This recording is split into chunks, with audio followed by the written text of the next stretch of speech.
Magandang gabi po sa inyong lahat. Kanino ba umiikot ang mundo mo? You know, before the fall, before tayo mahulog sa kasalanan, malinaw sa Diyos na nasa Diyos lamang umiikot ang mundo natin. But since the fall, when we were separated from the center of our lives, who is God, we were trying to find our center once again, even in our exile. Ang Diyos, hindi naman tayo inabandona. He has been reminding us to make Him again the center of our lives. But our sins, they have darkened our intellect and weakened our wills. And so, we found cheap replacements, temporary fixes, false gods, and made them the center of our lives. But to use finite things to fill the God-shaped hole in our hearts that only the infinite can fill, it is pointless and futile. And quite frankly, nakakapagod yan. Hanap tayo ng hanap ng mga bagay na hindi naman Diyos. Diyos lang ang makakapuno diyan. Kung Diyos lang ang pwedeng pupuno, pero hanap tayo ng hanap na mga Diyos-Diyos ang pupuno, anong mangyayari sa atin? Tayo lamang ay nagpapagal. Ang pinakamalala, ang sarili natin ang ginawa nating sentro ng buhay natin. Me, myself, and I. Tayo na lang ang pupuno ng kung anong kulang sa atin. At tayo na lang ang luluklok sa tronong dapat ay sa Diyos. We want the world to revolve around us. Hanggang ngayon, mga kapatid, nahuhulog pa rin tayo sa panlilinlang ng ahas. Ano bang panlilinlang ng ahas kay Adan at Eva? Kapag kinain ninyo ang bungang iyan, kapag sumuway kayo sa utos ng Diyos, kapag inuna ninyo ang sarili ninyo kaysa sa Diyos, ikaw ay magiging parang Diyos.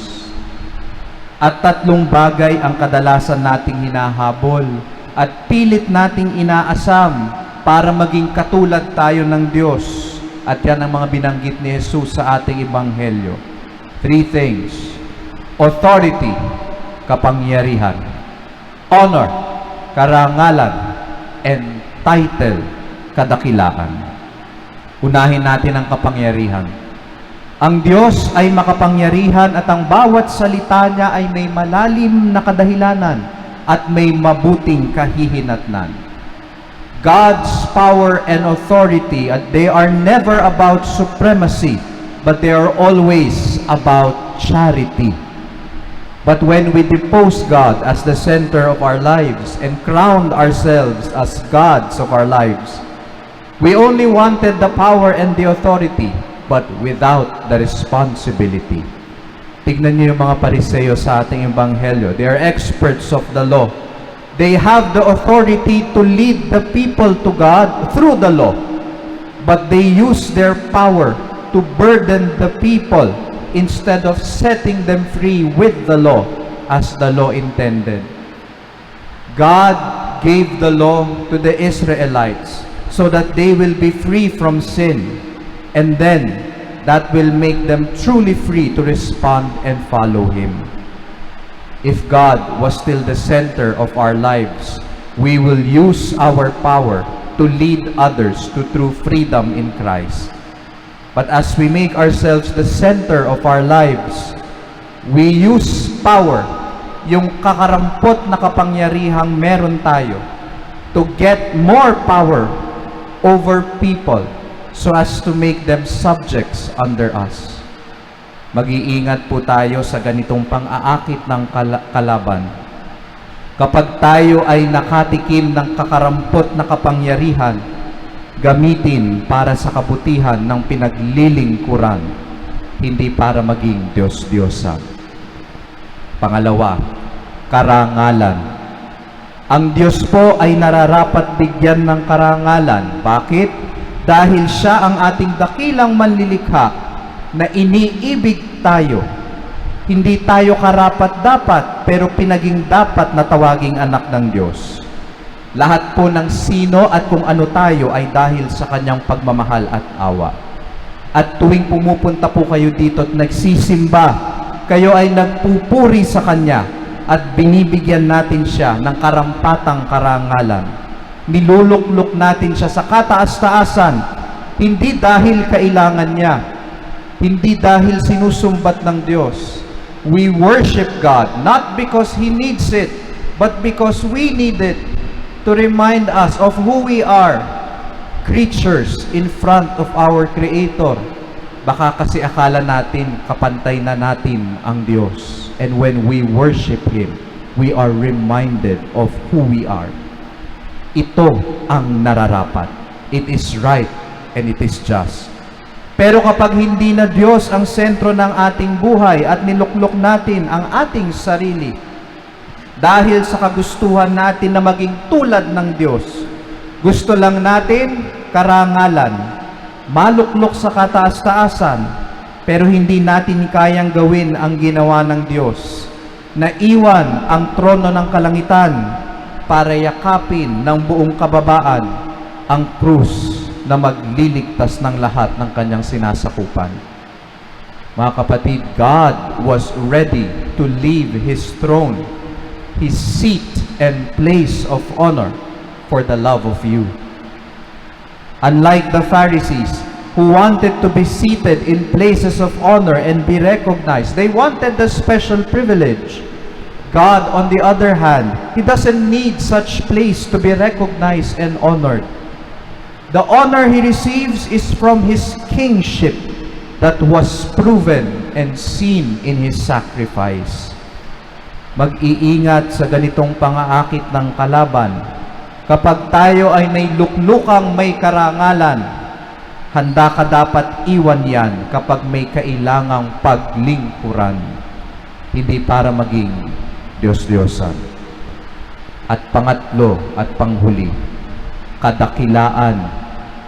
Ang Diyos ay tunay na pinakadakila, and He deserves all the greatest and the best titles that we have for Him.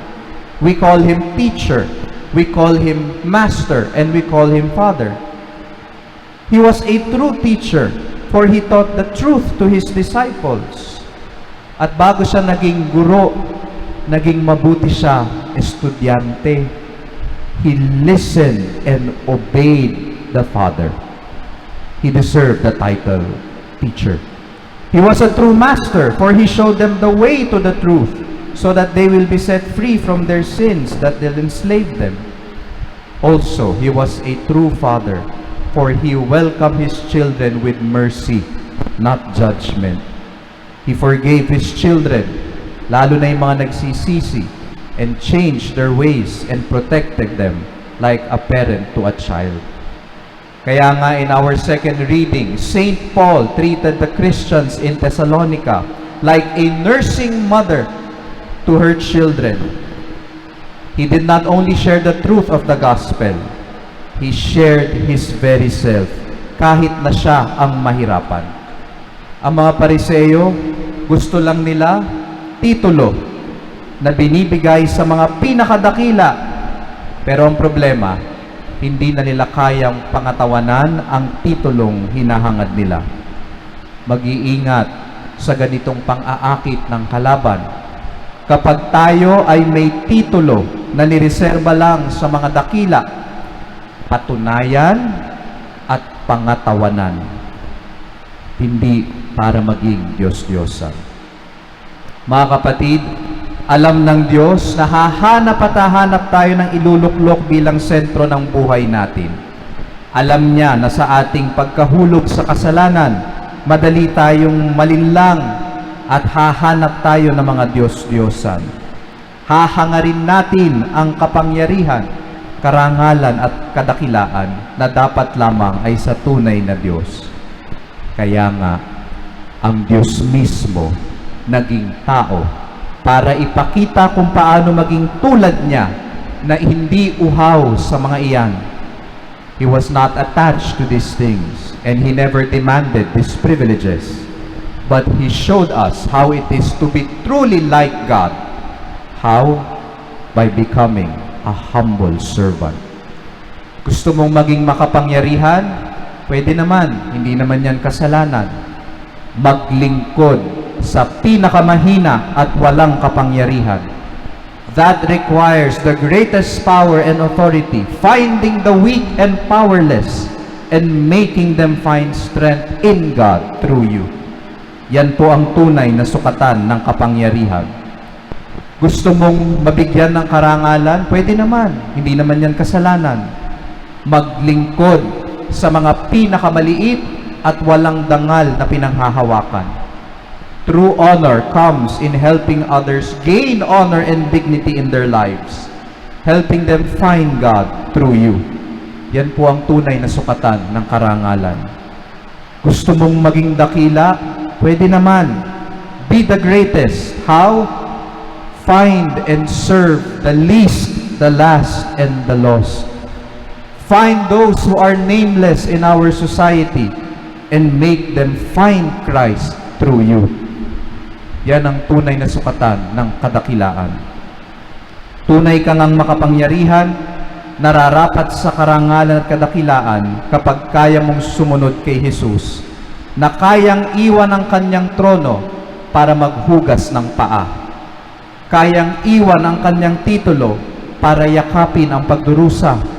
At kayang iwan ang langit para maglingkod sa minamahal niya at iligtas siya para mapasa kanya din ang langit. Amen.